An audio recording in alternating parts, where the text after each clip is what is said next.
ناظرین، بریک سے پہلے بات ہو رہی تھی ڈاکٹر ریاض کے ساتھ کورونری آرٹری ڈیزیز کے متعلق. آئیے بات چیت کا سلسلہ آگے بڑھائیں.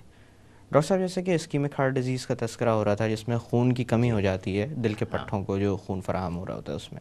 ہوں. اس کے حوالے سے بات آئی تھی غذا کے متعلق. ہوں. تو آپ نے بتایا تھا کہ 2 کولیسٹرول ہوتے ہیں، ایک اچھا اور ایک برا. ہاں. اسی حوالے سے میں آپ سے یہ پوچھنا چاہوں گا کہ آئلس کا کافی ذکر آتا ہے جن میں کھانا پکتا ہے کہ وہ ان کا انتخاب صحیح ہونا چاہیے. کیا ویجیٹیبل آئل میں گڈ کولیسٹرول کی کوانٹٹی زیادہ ہوتی ہے؟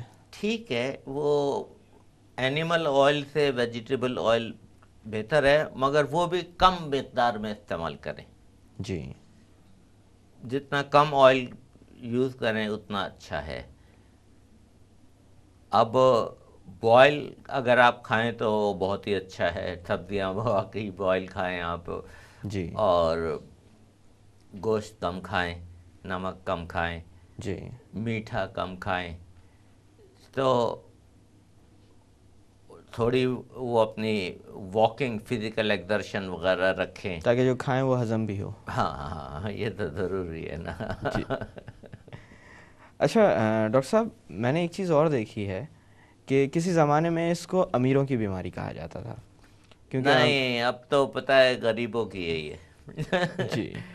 اس لیے کہ غریب جو ہے وہ اتنا افورڈ نہیں کر سکتے.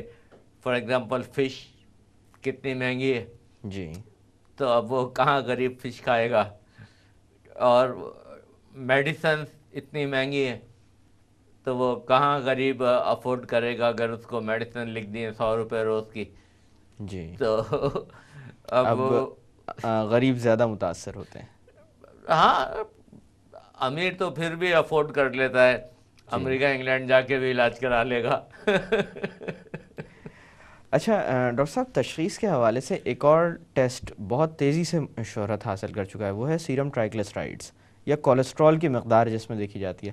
کچھ لوگ سمپلی اتنا کولیسٹرول کا. امپورٹنٹ نہیں ہے. ٹرائیگلیسرائڈ ہے ٹھیک ہے، 500 کا لیول ہو، اس سے زیادہ ہو تو فکر کی بات ہے. جی. تھوڑا بہت 100 200 300 ہے تو اتنی فکر کی بات نہیں ہے. اور اس کو اسکریننگ پرپس کے لیے یوز کیا جا سکتا ہے اس ٹیسٹ کو؟ اسکریننگ کے لیے تو آپ کر سکتے ہیں، وائی ناٹ. لپڈ پروفائل کرائیں آپ، اس میں ساری چیزیں آ جائیں گی، H D L, L D L, total cholesterol, triglyceride. تو آپ لپڈ پروفائل کرا لیں پیشنٹ کا. اگر نارمل ہے تو کوئی فکر کی بات نہیں ہے، اگر ایب نارمل ہے تو پھر ٹریٹمنٹ دیں یا اس کو ریپیٹ کرائیں پھر بعد میں. اچھا ڈاکٹر صاحب، اسی طرح سے ایک چیز اور میں آپ سے پوچھنا چاہوں گا کہ کبھی کبھی تشخیص کے ساتھ ایک معاملہ پیش آتا ہے کہ مریض کہتا ہے مجھے نہ کبھی کوئی تکلیف ہوئی، ہاں. نہ اس قسم کی کوئی شکایت ہوئی جی. کہ سانس پھولا یا اس طرح کی کوئی شکایت کبھی بھی لاحق نہیں ہوئی، لیکن تشخیص کے اوپر جو ڈاکیومنٹیشن آتی ہے یا جو ٹیسٹ کے رزلٹس آتے ہیں وہ کچھ اس طرح کے ہوتے ہیں کہ وہ پیشنٹ اچھا خاصا سفر کر رہا ہوتا ہے. از اٹ نیسسری کہ ہر دفعہ مطلب جو بھی شخص دل کے عارضے میں مبتلا ہو یا اسکیمک ہارٹ ڈیزیز کا شکار ہو اس کے اندر کسی نہ کسی طرح کی علامات ظاہر ہوں؟ دیکھیں، the most important is the chest pain. اگر جی. آپ کو چیسٹ پین ہو رہی ہے اور خاص کر چلنے سے یا ایموشن سے یا ایکسرشن سے، تو وہ تو کلاسیکل ہے چیسٹ پین. جی. اگر آپ کا سانس پھول رہا ہے تو وہ بھی ایک امپورٹنٹ ہے کہ ایکو کارڈیوگرافی کرائیں. پھر باقی جو ہمارے پاس ٹیسٹ ہیں اس میں exercise tolerance test is very important, جی. جس میں ہم مشین پہ ٹریڈ مل پہ پیشنٹ کو دوڑاتے ہیں اور اس کے بعد اس کے دل کو مانیٹر کیا جاتا ہے. ہاں مانیٹر کرتے ہیں، بالکل کمپیوٹرائزڈ، بالکل ایوری تھنگ اس کے ریکارڈنگ ہو رہی ہوتی ہے. اور بہت سارے ٹیسٹ ہیں. ایک نیا ٹیسٹ آج کل سی ٹی اینجیوگرافی بھی آیا ہے. جی. جو سپریم کورٹ ہے وہ اینجیوگرافی ہے، جس سے اچھا. کہ بالکل کلیئر کٹ پتا جاتا ہے کہ کورونری آرٹریز کیسی ہیں. اچھا ڈاکٹر صاحب، اینجیوگرافی کے معاملے میں عموماً جو مشکل سامنے آتی ہے وہ یہ کہ اینجیوگرافی ایڈوائز تو کر دی جاتی ہے، ہاں، لیکن کیونکہ یہ ایک پروسیجر ہے تو مریض عموماً خوفزدہ ہوتے ہیں. آئی نو. تو دیکھیں، in experience has it's a very safe procedure. جی. میں نے 91 سے کی ہیں اور ہزاروں کی کر دی ہیں، آپ یقین کریں. جی. تو اینجیوگرافی ہے تو ہیزارڈس، ٹھیک ہے، it's a invasive procedure, you can die from it really, there are lot of complication. اگر انٹرینڈ ہینڈ میں ہو تو. ہاں، جو لرننگ کا کرو ہوتا ہے شروع میں، وہ بھی اگر آپ کسی ایکسپیرئنس کے انڈر کر رہے ہیں، یعنی سپرویژن میں کر رہے ہیں، تب تو اچھا ہے. یہ نہیں کہ خود آپ ٹرائی کر رہے ہیں اور ایکسپیرئنس کر رہے ہیں خود بخود لرن کرنے کا. تو اینجیوگرافی سے آپ کو بالکل کلیئر کٹ پتہ چل جاتا ہے کہ آرٹریز کی کیا پوزیشن ہے اور کیا کرنا ہے. جی. اینجیوپلاسٹی کرنی ہے، بائی پاس آپریشن کرنا ہے، یا میڈیکل ٹریٹمنٹ پہ رکھنا ہے. اچھا ڈاکٹر صاحب، اس میں بھی ایک بہت بڑی ڈبیٹ پائی جاتی ہے. جی. اینجیوپلاسٹی کروائی جائے، مطلب یہ وہ پیشنٹس ہوتے ہیں جن کے اندر کوئی نہ کوئی پروسیجر کرنا ضروری ہو جاتا ہے. ہاں. تو کبھی کبھی بائی پاس تجویز کیا جاتا ہے اور کبھی کبھی اینجیوپلاسٹی تجویز کی جاتی ہے.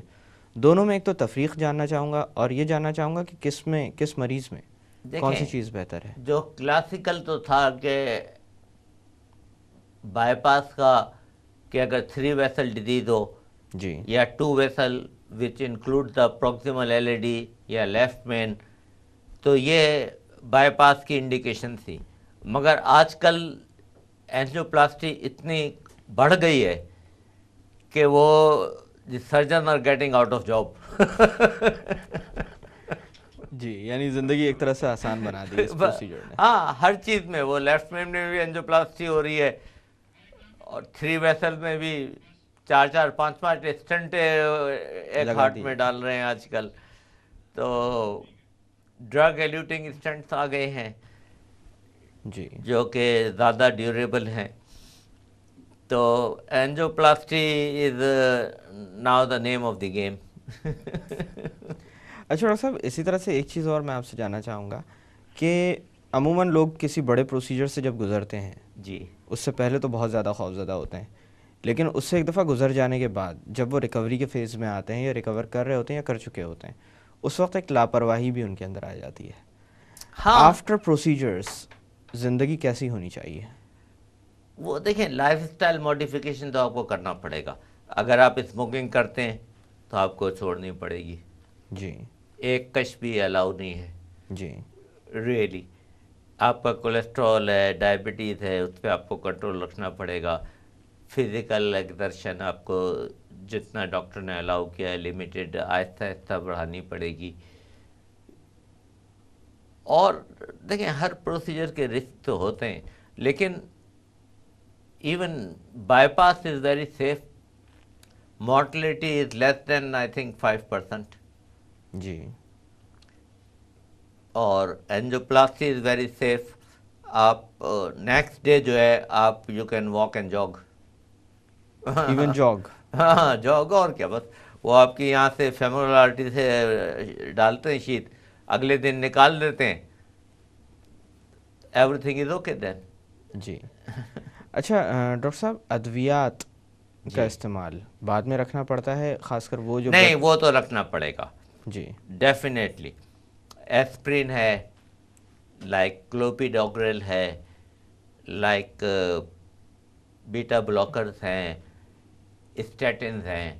جی. تو یہ تو آپ کو ہم تو ریکمینڈ کرتے ہیں کہ لائف ٹائم آپ ان کو رکھیں، ورنہ وہ دوبارہ بلاک ہو جاتی ہے آرٹری.